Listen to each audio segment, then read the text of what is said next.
সুমন্ত দেখছেন news vanguard. দিনের বাছাই করা সেরা 25টা খবর নিয়ে এক ঝলকে 25-এ আপনাদের স্বাগত। শুরুতেই চোখ রাখবো যে খবরের দিকে। গত বেশ কয়েকদিন ধরেই কিন্তু রাজধানী সহ গোটা রাজ্যেই চলছে বেআইনি পার্কিং। ট্রাফিক দপ্তরের তরফ থেকে দফায় দফায় অবগত করা হলেও সচেতন হননি যান চালকরা। তাই এবার কড়া হাতে দমন করবার সিদ্ধান্ত হাতে নিলেন ট্রাফিক প্রশাসন। সোমবার ট্রাফিক পুলিশ সুপারের নেতৃত্বে বটতলা এলাকায় ট্রাফিক বিরোধী অভিযানে নামেন তারা। আটক করা হয় একাধিক বেআইনি যানবাহন। আগামী দিনেও এই সমস্ত অভিযান শুনবে বলে জানিয়েছেন ট্রাফিক সুপার। বর্তমানে গোটা রাজ্যে বেড়েই চলেছে চুরির খবর, এবং আপনাদের জানিয়ে রাখবো যে বিশেষ করে বেড়েছে এই ঘটনা বাইক চুরির ক্ষেত্রে। তবে সোমবার গোপন খবরের ভিত্তিতে নাম্বারবিহীন চুরি হওয়া বাইক উদ্ধার করলো পশ্চিম থানার পুলিশ। পাশাপাশি এই চুরিকাণ্ডে যুক্ত এক বাংলাদেশি বাইক চোর এবং রাজধানীর এক বাইক চোরকে আটক করে পুলিশ। বর্তমানে ধৃতদের জিজ্ঞাসাবাদ চালাচ্ছে পুলিশ প্রশাসনের আধিকারিকরা।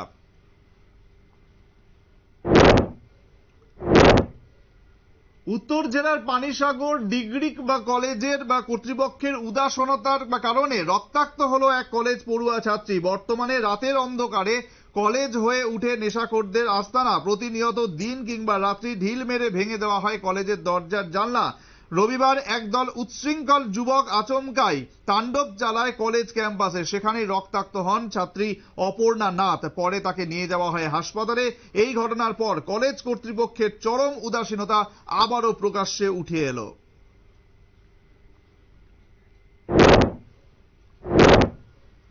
এলাকার আবর্জনা পরিষ্কার, রাস্তাঘাট সংস্কার, জল নিকাশি ব্যবস্থা স্বাভাবিক করা সহ 8 দফা দাবিতে পানিসাগর পঞ্চায়েতে ডেপুটেশন প্রদান করল পানিসাগর সিপিআইএম মহকুমা কমিটি। মহকুমা কমিটির সম্পাদক অজিত দাস, জেলা কমিটির সদস্য শীতল দাস সহ প্রতিনিধি দলটি সাক্ষাৎ করেন পঞ্চায়েতের ডেপুটি এক্সিকিউটিভ অফিসারের সাথে। ডেপুটেশনের সমস্ত বিষয়গুলো যৌক্তিকতা স্বীকার করে আগামী দিন এই বিষয়গুলো ঊর্ধ্বতন কর্তৃপক্ষের কাছে নিয়ে যাওয়া হবে বলে আশ্বস্ত করেছেন ডেপুটি এক্সিকিউটিভ অফিসার প্রদীপ কুমার সরকার।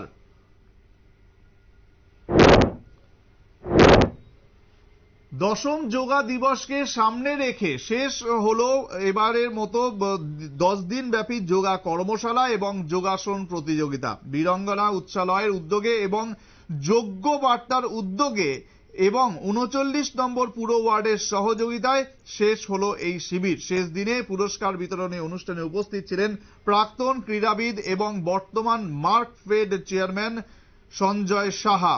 উপস্থিত ছিলেন 39 নম্বর পুর ওয়ার্ল্ড কর্পোরেটের অলোক রায়, রাজ্যে যোগা অ্যাসোসিয়েশনের প্রাক্তন সভাপতি যিশু চক্রবর্তী, যোগা সংগঠক সমীরণ চক্রবর্তী সহ অন্যান্যরা।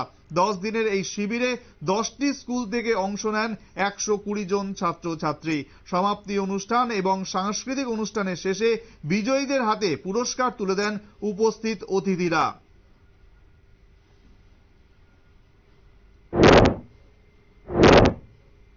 রাজ্যে সেচ এবং পানীয় জল সরবরাহের ক্ষেত্রে গুরুত্বপূর্ণ ভূমিকা পালন করে চলেছে পাম্প অপারেটর। কিন্তু 2018 সালে বিজেপি সরকার প্রতিষ্ঠিত হওয়ার পর থেকে তাদের জনজীবন অনেকটাই দুর্বিষহ হয়ে উঠেছে। পাশাপাশি তাদের উপর চলছে দমন পীড়ন, যার কারণে অনেকটাই ক্ষতিগ্রস্ত হচ্ছেন পাম্প অপারেটরসরা। সোমবার মোট 11 দফা দাবিকে সামনে রেখে C2 অনুমোদিত Tripura pump operator union deputation প্রদান করল পঞ্চায়েত অধিকর্তার নিকট। বর্তমানে আকাশ ছোঁয়া দ্রব্যমূল্য বৃদ্ধির মাঝে পাম্প অপারেটরদের জোরালো দাবি অতি শীঘ্রই যেন তাদের দাবি পূরণ করে প্রশাসন, এমনটাই কিন্তু দাবি জানানো হয়েছে।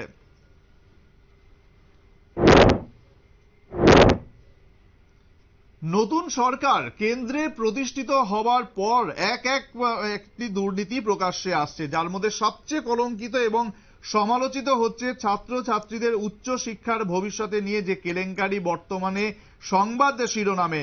কেন্দ্রীয় সরকারের এই সমস্ত দুর্নীতির বিরুদ্ধে এবং শিক্ষামন্ত্রীর পদত্যাগের দাবিকে সামনে রেখে বিক্ষোভ কর্মসূচি পালন করল এসএফআই, ডিওয়াইএফআই, টিএসইউ এবং টিওয়াইএফ ছাত্র সংগঠন। বিক্ষোভ কর্মসূচিকে ঘিরে সংগঠনের প্রতিনিধিদের ব্যাপক উৎসাহ পরিলক্ষিত হয়।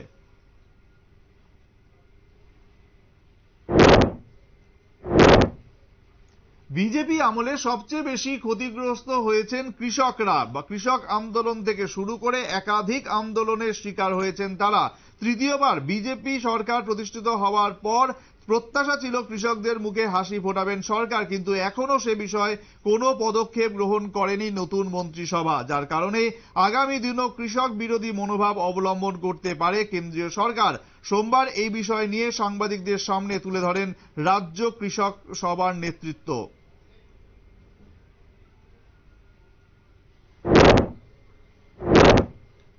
গত 18ই জুন সাবরুম থেকে যে কাঞ্চনজঙ্ঘা শিয়ালদা কাঞ্চনজঙ্ঘা এক্সপ্রেস চালু হয়েছে, কিন্তু দক্ষিণ জেলা বিলোনিয়াতে কোনো স্টপেজ দেয়নি রেল দপ্তর, যার কারণে সিপিআইএম দক্ষিণ জেলা কমিটির উদ্যোগে সোমবার ডেপুটেশন প্রদান করা হলো রেল কর্তৃপক্ষের নিকট। রেল কর্তৃপক্ষের কাছে দাবি করা হয়েছে আগামী দিনে আলোচনার সাপেক্ষে বিলোনিয়ায় রেল স্টেশন না হলে আগামী দিনে বৃহত্তর আন্দোলনে নামবেন বাম নেতৃত্ব।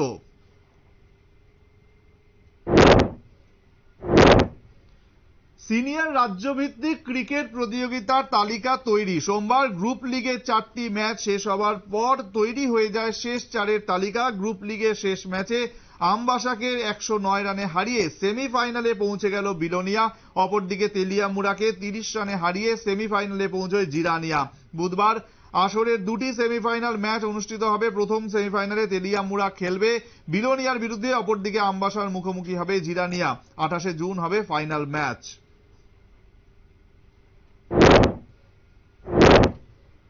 পঞ্চায়েত নির্বাচনে দামামা বাজতেই এবার এলাকায় উন্নয়নের আন্দোলন শুরু করলো এলাকাবাসী। রাস্তার সংস্কারের দাবিতে এবার টায়ার জ্বালিয়ে পথ অবরোধে বসলো চণ্ডীপুর ব্লকের অধীন রুম্পার গ্রাম পঞ্চায়েতের মানুষ। তাদের দাবি 2018 সালের পর থেকে এখনো পর্যন্ত এলাকার রাস্তাঘাট, পানীয় জল এবং বিদ্যুতের কোনো আধুনিকীকরণ করেনি প্রশাসন, যার কারণে প্রতিনিয়ত সমস্যায় ভুগছেন এলাকার প্রত্যেকে। এদিকে অবরোধকারীদের বলপূর্বক অবরোধস্থল থেকে উঠিয়ে দেয় সামরুর পাড় গ্রাম পঞ্চায়েতের উপপ্রধান। ফলে বর্তমানে এলাকার মানুষদের মধ্যে বিরাজ করছে উত্তেজনা।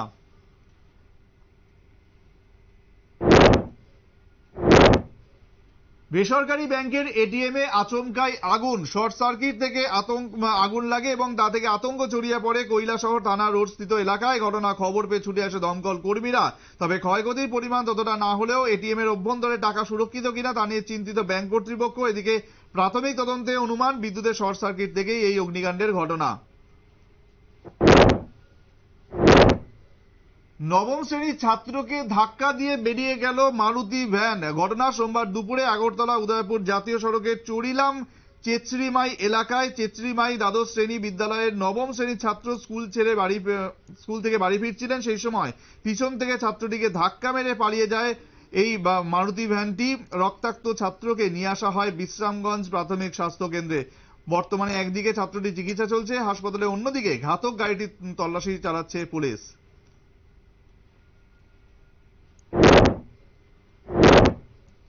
রবিবার গভীর রাতে বাইক দুর্ঘটনায় গুরুতর আহত বিশালগড় নিউ মার্কেটের মৎস্য ব্যবসায় কর্মী অমৃত সরকার। আগরতলা বিশালগড় জাতীয় সড়কে ঘটে এই দুর্ঘটনা। বাজার থেকে TR01Q7078 বাইক নিয়ে বাড়ি ফেরার পথে অমৃত সরকারকে ধাক্কা মেরে পালিয়ে যায় একটি মারুতি গাড়ি। রক্তাক্ত অমৃত সরকারকে বিশালগড় হাসপাতালে থেকে নিয়ে আসা হয় জিবি হাসপাতালে। এদিকে ঘাতক মারুতি গাড়িটি আটক করেছে বিশালগড় থানার পুলিশ।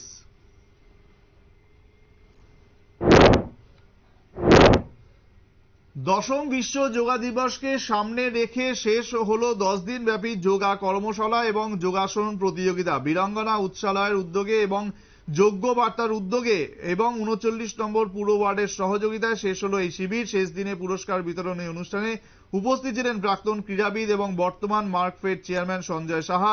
উপস্থিত ছিলেন 39 নম্বর পুর ওয়ার্ল্ড কর্পোরেটর অলোক রায়, রাজ্যের যোগা অ্যাসোসিয়েশনের প্রাক্তন সভাপতি যিশু চক্রবর্তী, যোগা সংগঠক সমীরণ চক্রবর্তী সহ অন্যান্যরা। 10 দিনের এই শিবিরে 10টি স্কুল থেকে অংশ নেন 120 জন ছাত্রছাত্রী। সমাপ্তি অনুষ্ঠান এবং সাংস্কৃতিক অনুষ্ঠানের শেষে বিজয়ীদের হাতে পুরস্কার তুলে দেন উপস্থিত অতিথিরা। গত 19 জুন দুপুর থেকে হঠাৎ করেই নিখোঁজ ছিলেন 75 বছরের বৃদ্ধা জ্যোৎস্না চক্রবর্তী। 21 জুন পানিসাগর থানায় একটি নিখোঁজ মামলা দায়ের করা হয়েছিল তার বাড়ি থেকে। অবশেষে সোমবার সকালে পানিসাগর মহকুমার উত্তর দেউছড়া 3 নম্বর ওয়ার্ডের একটি খালি জায়গা থেকে উদ্ধার করা হয় জ্যোৎস্না চক্রবর্তীর পচা গলা মৃতদেহ। ঘটনার খবর পেয়ে পৌঁছয় পানিসাগর থানার পুলিশ। পরিবারের লোক মৃতদেহ শনাক্ত করার পর ময়নাতদন্তের জন্য নিয়ে যাওয়া হয় এই দেহ। তবে খুন না আত্মহত্যা সে বিষয়ে এখনো কিছুই বলতে পারেনি পুলিশ।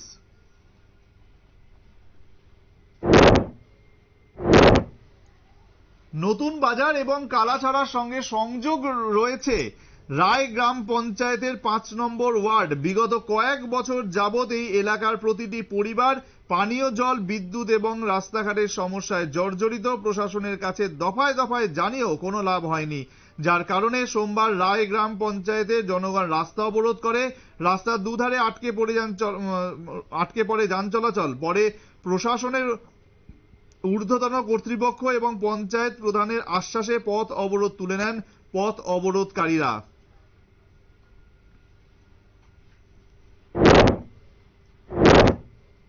করবুক মহকুমার অন্তর্গত এবার সেই ব্লকের অধীন নিউ গোমতি এডিসি ভিলেজ এবং মুখচুরি এডিসি ভিলেজ সোমবার এক অনুষ্ঠানের মধ্যে দিয়ে দুটি ভিলেজের 80 জন বেনিফিশিয়ারির হাতে তুলে দেওয়া হলো 12টি করে হাঁস। এলাকার মানুষদের আর্থিক দিক দিয়ে স্বাবলম্বী হওয়ার কারণেই বিতরণ করা হলো হাঁসগুলো। উপস্থিত ছিলেন ত্রিপুরা স্বশাসিত জেলা পরিষদের এক্সিকিউটিভ মেম্বার রাজেশ ত্রিপুরা, 43 করবুক বিধানসভা কেন্দ্রের বিধায়ক সঞ্জয় মানিক ত্রিপুরা সহ অন্যান্যরা।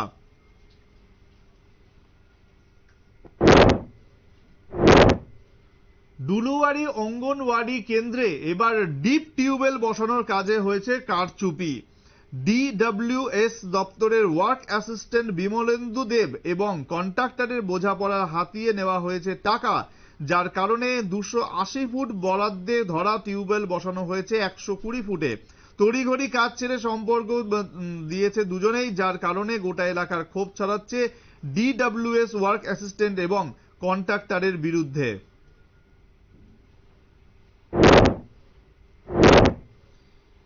এবার অলিম্পিক দিবস উপলক্ষে আয়োজন করা হলো প্রীতি ভলিবল ম্যাচ। ভলিবলের নবগঠিত অ্যাডক কমিটির উদ্যোগে উমাকান্ত ভলিবল মাঠে অনুষ্ঠিত হয় ম্যাচটিতে সরাসরি 3 সেটে বরফ ইউনাইটেড 25-21, 25-15, 25-15 পয়েন্টে অরুন্ধতী নগর ভলিবল প্লে সেন্টারকে হারিয়ে দেয়।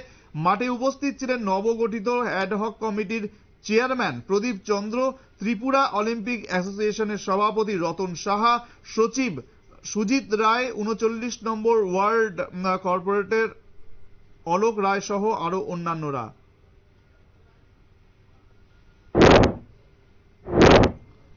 চড়াই উতরাই পাহাড় ঘেরা জেলা হচ্ছে ধলাই। এক প্রান্ত থেকে অপর প্রান্তের চলাচলে অনেকটাই অসুবিধার সম্মুখীন প্রত্যেকে, বিশেষ করে চিকিৎসার পরিষেবার ক্ষেত্রে অনেকটাই পিছিয়ে রয়েছে এলাকার মানুষ। রক্ত সরবরাহ করার ক্ষেত্রে প্রতিনিয়ত অসুবিধার সম্মুখীন হন জেলার প্রত্যেকে, যার কারণে রাজ্য সরকারের তরফ থেকে গত 14 জুন বিশ্ব রক্তদাতা দিবস উপলক্ষে ধলাই জেলা হাসপাতালে প্রদান করা হলো একটি গাড়ি।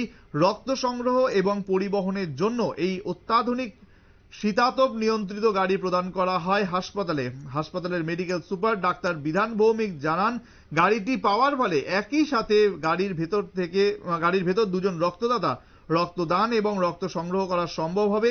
প্রায় 45 লক্ষ টাকা ব্যয় করে রাজ্য সরকারের স্বাস্থ্য এবং পরিবার কল্যাণ দপ্তর এই অত্যাধুনিক গাড়িটি ক্রয় করেছে।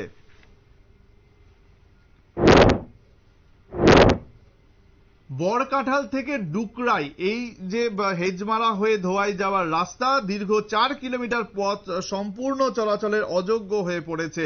রাস্তার পিচ উঠে গিয়ে বর্তমানে খানাখন্দে ভরে গেছে, যার কারণে সাধারণ মানুষ থেকে শুরু করে ছাত্রছাত্রী প্রত্যেকেই অসুবিধার সম্মুখীন। তাই পঞ্চায়েত নির্বাচনের আগে এই রাস্তা সংস্কারের প্রশাসন যেন হাত লাগান, তার জন্য জোরালো দাবি জানিয়েছে এলাকার মানুষ।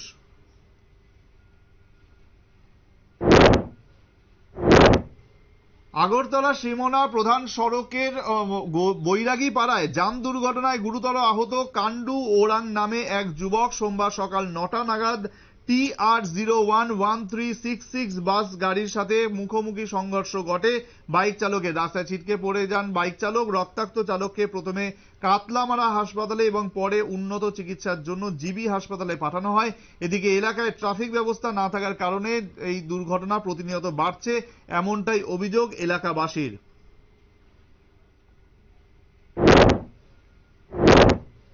কিভাবে বিজ্ঞান ভিত্তিক চাষ করে অধিক ফলন ফলাবেন কৃষকরা, তার জন্য নানা পদক্ষেপ হাতে নিয়েছে রাজ্য সরকারের কৃষি দপ্তর। দপ্তরের উদ্যোগে প্রতি জেলা এবং মহকুমার গুলিতে চলছে বিভিন্ন প্রশিক্ষণমূলক শিক্ষাদান। সোমবার সালেমা কৃষি বিজ্ঞান কেন্দ্রের উদ্যোগে অনুষ্ঠিত হলো একদিনের মৃত্তিকা পরীক্ষা এবং হাইব্রিড বীজ বিতরণ অনুষ্ঠান।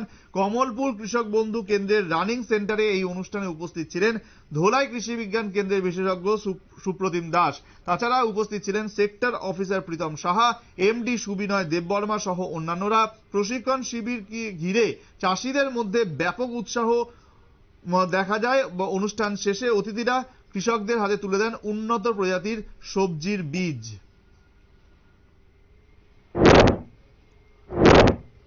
বিদ্যুৎ দপ্তর এবং বন দপ্তরের খামখেয়ালিপনায় মৃত্যু হলো একটি হাতির। ঘটনা অমরপুর উদয়পুর সড়কের গান্ধারী এলাকায়। রবিবার সকালে হাতির দল দাপট দেখিয়েছিল অমরপুর জাতীয় সড়কে, যার কারণে এলাকাবাসী এবং বন দপ্তরের কর্মীরা বাজি ফটকা ফাটিয়ে তাদের বনে পাঠিয়ে দেয়। কিন্তু রাতেই ঘটে বিপত্তি। পাহাড় লাগোয়া বিদ্যুৎ দপ্তরের কেবি তারে বিদ্যুৎ স্পৃষ্ট হয়ে মৃত্যু হয় হাতিটির। সোমবার ঘটনাস্থলে পৌঁছয় বিদ্যুৎ দপ্তর এবং বন দপ্তরের আধিকারিকরা। এদিকে ময়না তদন্তের পর হাতিটিকে মাটি চাপা দেওয়া হবে বলে জানিয়েছেন বন দপ্তরের কর্মীরা।